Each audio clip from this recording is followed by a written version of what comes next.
पर आपको आपका स्वभाव समझ में आना चाहिए कि मैं क्यों दुखी होती हूं, मैं दुखी क्यों रहता हूं, अचानक मेरे जीवन में सुख कहां से आ जाता है। मेरे जीवन में इतना बड़ा कष्ट, चौड़े मैदान में जंगल में कोई नहीं था, मैं वहां परशित गिर पड़ा, मूर्छित होकर के मृत्यु जैसी आ गई। और अचानक गाड़ी भर के कहां से आ गई लोगों की, जो मुझे पानी छिड़क रहे हैं, पानी पिला रहे हैं, ठंडा हवा दे रहे हैं और बचाने का प्रयत्न कर रहे हैं। ये ऐसे कैसे हो सकता है। एक आदमी बीच बाजार में गिरा है जहां चारों तरफ लोगों की भीड़ लगी है और वो तड़प तड़प के मर रहा है। सामने लोग आ रहे हैं और जा रहे हैं, पानी बोतलें रखी हैं सबके गाड़ियों में। एक आदमी को जंगल में इतनी गाड़ी भर के मदद मिल गई और एक आदमी को जहां चारों तरफ लोग लुगाई हैं वहां मदद नहीं मिल रही है। ये सब क्यों हो रहा है, किस कारण हो रहा है। तुलसीदास ने कहा अपने अपने कर्म से होते बारह बाट। दोनों का कर्म, दोनों का सामान अलग अलग है। एक गुब्बारा ऐसा होता है कि उसमें कांटा लगाओ फूट जाता है, एक गुब्बारा ऐसा भी आता है कि उसमें कांटा लगाओ नहीं फूटेगा, उसका लेयर मजबूत है, वो रबर से नहीं प्लास्टिक से बना है। उसमें भी हवा भरी बच्चे खेलते हैं, उसे भी हवा भरी बच्चे खेल रहे थे। पर एक गुब्बारा ऐसा है तनके से फूट गया, कांटे से फूट गया, एक नहीं फूट रहा है। तो इससे ये सिद्ध हो जाता है दोनों गुब्बारे हैं पर दोनों का लेयर, दोनों का मटेरियल थोड़ा थोड़ा अलग है। इसलिए जितने भी नर नारी इस पांडाल में बैठे हैं इन सबका भाग्य थोड़ा थोड़ा अलग है, इन सबके कर्म थोड़े थोड़े अलग हैं। अच्छा बोलो, पति पत्नी दोनों, ये तो सबसे निकट, सबसे नजदीक यही रिश्ता है। इसमें तो कपड़ों का भी भेद नहीं है, कपड़े का पर्दा भी हट जाता है, ये इतना नजदीक रिश्ता है। उसके पश्चात भी यहां विचार मिलाना बड़ा कठिन है। पूरी जिंदगी हो गई, बूढ़े हो गए, बच्चे हो गए, नाती हो गए, पोते हो गए, पर पति पत्नी का विचार ना मिला और जिंदगी पूरी कटी जा रही है। बाबा हो गया बुढ़ा, अम्मा भी बुढ़ी हो गई है, बेटे को भी बेटा हो गया, बेटे के बेटे को भी बहू आ गई और इतना होके भी विचार मिल नहीं रहे।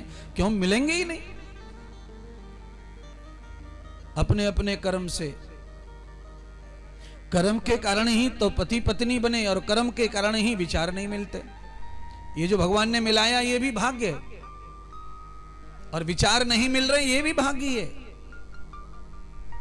तो महात्मा जी अब ये तो बताओ, ये सब तो आपने हमें दर्पण दिखा दिया, पर अब ये बताइए कि इस बीमारी से कैसे बचा जाए, पति पत्नी के विचार कैसे मिले। बिना विचार मिले तो खींचम खाचा ही है गाड़ी का, ये ध्यान रखो। गाड़ी की बेरिंग घिस जाए ना तो वो गाड़ी चलती तो है पर बेरिंग उस लोहे के लॉड को भी खा जाती है। फिर धीरे धीरे गाड़ी इंजन के प्रभाव से पहिए चलते तो हैं पर जहां पहिए कसे हुए, जहां बेरिंग लगी हुई है उसको भी बेरिंग खा जाती है। अर्थात अंदर ही अंदर जबरदस्ती अगर हम जीवन जीते हैं तो अंदर ही अंदर हम खोखले हो जाते हैं। हमारे अंदर कोई परम रस, कोई आनंद नहीं रह जाता है जीने का। दिखने में तो हमें ऐसे लगते हैं पर अंदर कुछ नहीं रह जाता है। क्योंकि जो वायरिंग खींच रही है, जो चलना नहीं चाहती किसी के साथ, जबरदस्ती चल रहा है, समाज का डर, परिवार का डर, खानदान का डर, इज्जत का डर, ये डर जो है आदमी को जबरदस्ती एक दूसरे से जोड़ के चलाता रहता है, चलाता रहता है, चलाता रहता है।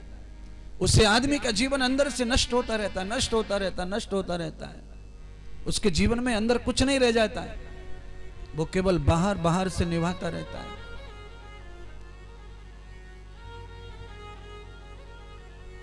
कैसे निपटारा होगा, कैसे निपटे, तो उसके लिए भगवान वेद व्यास जी ने ये पावन कृपा हमारे ऊपर की है। कौन सी कृपा? तावतत्वयान दर्शनम यस्य पुण्यार्थ वेद श्रुति श्लोकौर कृतान वर्धतोरक्षरम बृहंग जाता पुरुषस्य धीमहि ये वस्य पुरुषो महामते शुभान। अर्थात परमात्मा ने वेद श्रुति श्लोक से शब्द अक्षरों से भागवत रूपी अंक इस ग्रंथ को रच करके हम सबके ऊपर कृपा की है। जिनके विचार नहीं मिलते उनके विचार मिलते हैं कथा सुनने से। जिनके संस्कार बिगड़े हैं, जिनके पिछले कर्म अच्छे नहीं हैं, जिनके जीवन में दुख आन पड़ा है और जाता ही नहीं है, उनके दुख को दूर करने का भी अच्छा साधन है श्रीमद् भागवत। तत्वारवृतम न पुरुषस्य धीमहि, अर्थात धी माने बुद्धि, मही माने मेरी बुद्धि भी इससे उत्तम हो जाएगी कथा से। तो काम कथा से बुद्धि को उत्तम करो। और जो भी भैया कथा में जुड़ जाते हैं उनकी वास्तव में बुद्धि धीरे धीरे शांत और सरल होने लगती है और उनको जीने का मार्ग मिल जाता है और खोखलापन धीरे धीरे खत्म होने लगता है। अंदर से हृदय में भराव आ जाता है, मन में भराव आ जाता है, बुद्धि में भराव आ जाता है, आत्मा में तेज और भराव आ जाता है। और आप जानते हैं किसी भी गड्ढे में जब भरने लग जाए तो धीरे धीरे वो लेवल पे आ जाता है। और लेवल पे आता है तो उसमें गार्डन बना लो, फूल बना लो, जो चाहे सो बना लो। गड्ढे में क्या बनाएंगे? कुछ नहीं बनेगा गड्ढे में महाराज। गड्ढे में केवल एक होगा कि अनायास कहीं बारिश हो जाए, अनायास बारिश हो जाए तो बस इधर का उधर का पानी आएगा, जमा हो जाएगा, बस खड्डे में कीचड़ विचड़ बन जाएगा। और गड्ढा जब भर जाता है तो बारिश के पानी से उस गड्ढे के भराव के ऊपर हरी हरी घास पैदा हो जाती है। कई घास ऐसी होती है जिनमें बड़े सुंदर सुंदर फूल आते हैं, फल आते हैं। सारे फूल फल लगाए नहीं जाते बंधु। जंगलों में, पर्वतों में जो अनेक हजारों प्रकार के फूल खिले रहते हैं वो अपने आप ही पैदा हो जाते हैं घास फूस में। ऐसे ही उस गड्ढी खोखली जिंदगी में फूल खिलने लग जाते हैं, सुगंध आने लग जाती है। आत्मान दर्शनम प्रभान गतेर भूय। सदगुरु भगवान सुखदेव कहते हैं राजा परीक्षित से, राजन तुम्हारा जीवन खोखला हो गया है और इस खोखले जीवन से कैसे उद्धार होगा? बोली सतगुरुदेव भगवान की जय। सामरे से मिलने का हरि बोल। सत्संग ही बाहे दुनिया वाले रिश्ता पुराना सामरे से मिलने का सत्संग ही बहाना है। सामरे से मिलने का सत्संग ही बहाना है। सामरे से मिलने का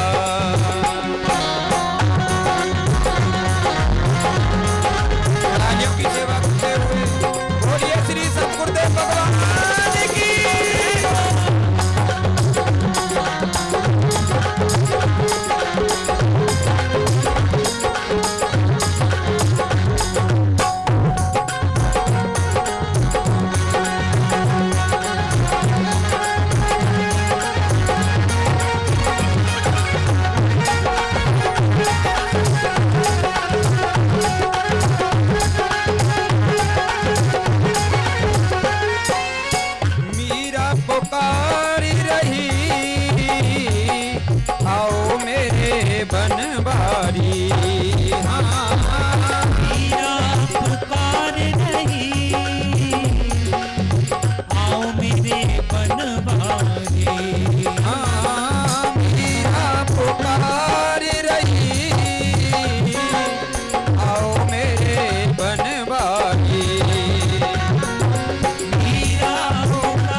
बड़े प्याले को अमृत में बनाना है।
वृंदावन की गलियों में,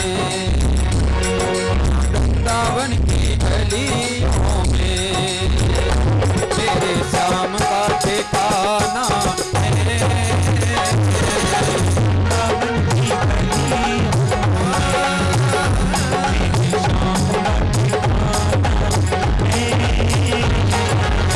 हमरे से मिलने का सत्संग ही बहाना सामने से मिलने का सत्संग ही बहाना दुनिया वाले क्या जाने मेरा रिश्ता पुराना हमरे से मिलने का सत्संग ही बहाना हमरे से मिलने का सत्संग ही बहाना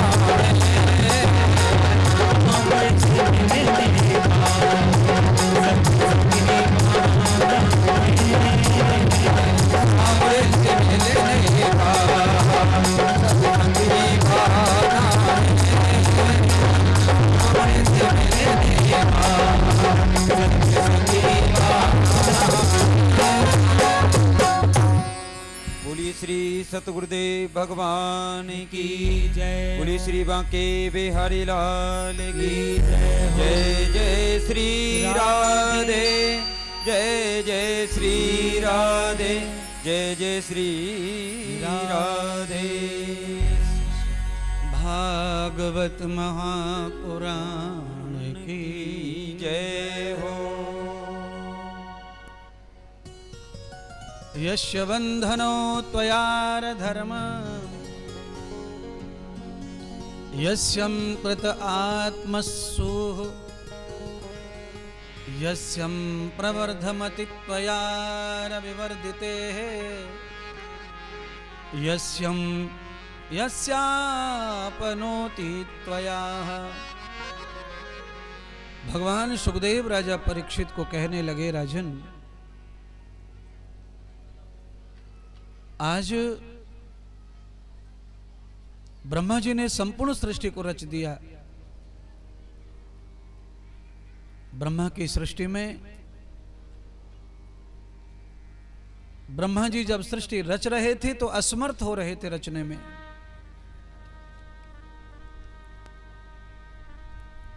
आप अपने आप को और ब्रह्मा जी को दोनों को तराजू में रख के तौलो। ब्रह्मा जी सृष्टि के रचयिता हैं, उनकी सृष्टि भी, उनका संसार भी फेल हो गया। और भैया आप तो सृष्टि के रचयिता नहीं है, आप तो सृष्टि की रचना हो। आपका संसार फेल हो जाए तो आप कितना परेशान व्याकुल दुखी होते हैं। इसीलिए कथा सुनना जरूरी है। दुनिया में इतना दुख है, अपना दुख बहुत ही कम है। अनादि ब्रह्मा परमात्मा ने सृष्टि रची और सृष्टि, ब्रह्मा जी की सृष्टि लुप्त हो गई, डूब गई। ब्रह्मा जी सृष्टि रच रच कर थक गए, सृष्टि का कहीं भी नामो निशान नहीं आ रहा है। कैसे? जैसे कोई माता बच्चे को जन्म देती हो, 2-3 महीने में बार बार बच्चा खराब हो जाए, गिर जाए, और सालों निकल गई। बच्चा आता है पेट में, 2 महीने का रहता है, खराब हो जाता है।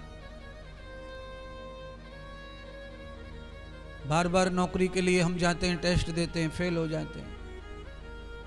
बार बार व्यापार शुरू करते ही व्यापार में नुकसान होकर बैठ जाते हैं। बार बार खेती में बीज डालते हैं, कभी सूखा कभी पानी, बीज अंकुरित नहीं होता। तो ऐसी स्थिति में क्या करना चाहिए फिर? तो ब्रह्मा जी की कथा से सीखो क्या करना चाहिए। यस्य ब्रह्मामुपासते त्वयार विष्णु। ब्रह्मा जी को अचानक से ऐसा स्मरण हुआ कि मुझे विष्णु का ध्यान करना चाहिए। आप सब लोगों के धैर्य के लिए कथा है ये। किसी भी कार्य में असफलता मिल रही हो तो उस समय चिंता टेंशन न करके परमात्मा का चरण पकड़ना चाहिए, प्रभु की शरणागति जाना चाहिए। तो ब्रह्मा जी ने वही किया, वर्षों भगवान का ध्यान किया। परमात्मा की शरणागति आने में जो फायदे होते हैं वो फायदे इधर उधर मुंह मारने से नहीं होते, इधर उधर हाथ पैर चलाने से भी नहीं होते, क्योंकि हाथ और पैर और मुंह तो सब चला चुके हम, तब भी फेल हो रहे हैं। तो अब एक ही सहारा बचा है, जो सहारा परमेश्वर का है, पालन करता परमात्मा का है। और जो पालन करता परमात्मा है वो पालन करता केवल रोटी देता है ऐसा नहीं है, वो आपकी हर इच्छा पूरी करता है तभी पालन करता है। तो उस पालन करता परमात्मा से जुड़ गए ब्रह्मा जी। तप करने से परमात्मा प्रकट भी हो गए और ब्रह्मा जी को लाकर के पालनहार धरती को, पृथ्वी को लाकर दे दिया। पृथ्वी के ऊपर उस समय कब्जा एक दैत्य ने कर रखा था पाताल में, जिसका नाम हिरणाक्ष है। भगवान नारायण ने बराह रूप धारण करके पाताल में उसका वध किया, उसे मारा, पृथ्वी को सुरक्षित लाकर ब्रह्मा जी को दिया। ब्रह्मा जी ने सृष्टि पृथ्वी पर की और पृथ्वी ने सृष्टि का पालन किया। उसी सृष्टि में ब्रह्मा जी के यहां परिवार वंश वृद्धि हुई। सरस्वती माता ने अपनी मति प्रदान करके ब्रह्मा की संतान को बुद्धि दी, ज्ञान दिया, जीवन दिया। बिना बुद्धि के, बिना ज्ञान के जीवन नहीं है किसी का मनुष्यों में। मनुष्य कितना भी सुंदर पैदा हो जाए पर उसे बुद्धि न हो तो बिस्तर में ही वो बाथरूम करता है, बिस्तर में ही वो मल का त्याग कर देता है और बिस्तर में ही सड़ता रहता है। देखने में बड़ा खूबसूरत है पर मति नहीं है, और मति ना होने के कारण उसको ये दंड सा मिलता है कि उसे पता ही नहीं कि मल कब खिसक गया, मूत्र कब निकल गया, उसे समझ नहीं आता हो। तो ऐसा जीवन किसी काम का नहीं है। ऐसे जीवन की जरूरत इंसान के रूप में नहीं है किसी को। श्रीमद् भागवत कथा के माध्यम से माता सरस्वती ने सबको बुद्धि प्रदान की, ज्ञान प्रदान किया, अर्थात जीवन ही दे दिया। जिनकी बुद्धि अच्छी है, जिनका ज्ञान अच्छा है, जिनका विचार अच्छा है, जिनको समझ अच्छी है, वो चाहे कितने भी गरीब घर में पैदा हो जाएं, वो अमीर होके ही रहते हैं, ये ध्यान रखो। पर जिनकी मति अच्छी नहीं है, जिनका विचार अच्छा नहीं है, जिनकी बुद्धि अच्छी नहीं है, जिन पर सरस्वती कृपा नहीं है, वो कितने भी अमीर घर में रह लो, उनको फकीर बनना ही पड़ेगा। क्यों? विवेक के कारण ही दोनों होता है। जो फकीरी में पैदा हुआ वो अमीर होता है और जो अमीरी में पैदा हुआ वो फकीर होता है। एक नहीं, हजारों लाखों उदाहरण है हमारे पास में। जो राजा थे वो राजा नहीं रहे और जो भिखारी थे वो भिखारी नहीं रहे। एक दिन दोनों का दिन बदल गया। राजा राजा नहीं रहा, भिखारी भिखारी नहीं रहा, भिखारी राजा बन गया, राजा भिखारी बन गया। और ये त्रिचक्र है, ये चलता रहेगा, ये रुकेगा नहीं। इसलिए भगवान सुखदेव राजा परीक्षित को समझाते, राजन क्यों दुखी होते हो? गलती सबसे होती है, तुमसे भी हुई है, पर तुमने गलती मान करके शरणागति कर ली भगवान की, इसलिए तुम महान हो। और दुनिया में लाखों करोड़ों लोग ऐसे होते हैं जो गलती करते भी हैं और गलती मानते भी नहीं हैं, और गलती मानते भी नहीं हैं और शरणागति भी नहीं होते। अपने ईगो में घूमते रहते हैं, अपने ही आप को सब कुछ मानते रहते हैं। ऐसे लोगों का धनाधोरी कोई नहीं है, ऐसे लोगों की मदद करने परमात्मा भी नहीं आते हैं। इसलिए आप सब लोगों में मुझे ये दिख रहा है कि आप ऐसे घमंडी नहीं हैं, आप ऐसी इग्नोर करने वाले लोग नहीं हैं। आप सब लोग ऐसे हैं कि गलती होगी तो मान लेंगे, और जो गलती को गलती मान लेता है उसे ऋषि मुनि भगवान देवताओं ने इंसान माना है। जो गलती करके पछताए उसे इंसान कहते हैं। पराया दर्द अपनाए उसे भगवान कहते हैं। मुसीबत में न घबराए, मुसीबत में न घबराए उसे इंसान कहते हैं। पराया दर्द अपनाए उसे भगवान कहते हैं। किसी के काम जो आए उसे इंसान कहते हैं। आप में तो सब लक्षण दिखाई दे रहे हैं महाराज, आप सब समझ में आ रहा है आपको, आप में लक्षण दिख रहे हैं अच्छे, आप मदद भी करते एक दूसरे की, आप गलती भी मानते हैं, दूसरों के दुख दूर करने के लिए आप खड़े भी हो जाते हैं। ये सारे तीनों गुण किसके हैं? तो कहा इंसान के। और ये तीनों गुण जिसमें है उसका साथ परमात्मा देता है, ये ध्यान रखना है बस। अगर नहीं किसी में है ये तीन गुण तो भैया आज से ले लो परमात्मा का साथ। परमात्मा की जरूरत तो आदमी को हर जगह हर श्वास में पड़ती है। क्यों? ये जो आपको इधर उधर अगल बगल दिख रहे हैं ना, ये सब जगह नहीं रहते हैं। आपको जो भी आपके अगल बगल दिख रहा है ये सब जगह नहीं रहेंगे, कहीं कहीं आप अकेले ही फंस जाते हैं, वहां परमात्मा मौजूद रहता है। इसीलिए आप सभी प्राणी मात्र मानव मात्र को चाहिए कि कम से कम इतना बढ़िया जीवन परमात्मा के साथ जोड़कर जिए कि परमात्मा हमारे साथ रहे और हम परमात्मा के साथ रहें, हमारा दोनों का साथ ना छूटे। चाहे हम नौकरी करें, व्यापार करें, देश जाएं, विदेश जाएं, पर देव साथ बना रहे।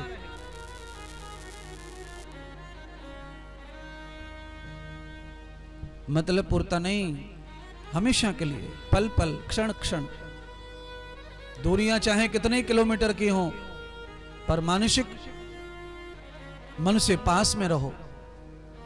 चाहे कोई जितना दूर हो, मन से पास में रहो, मन से पास में ही मानो। अगर परमात्मा तुमको मन से पास में दिख रहा है तो आपके साथ ही है वो। फिर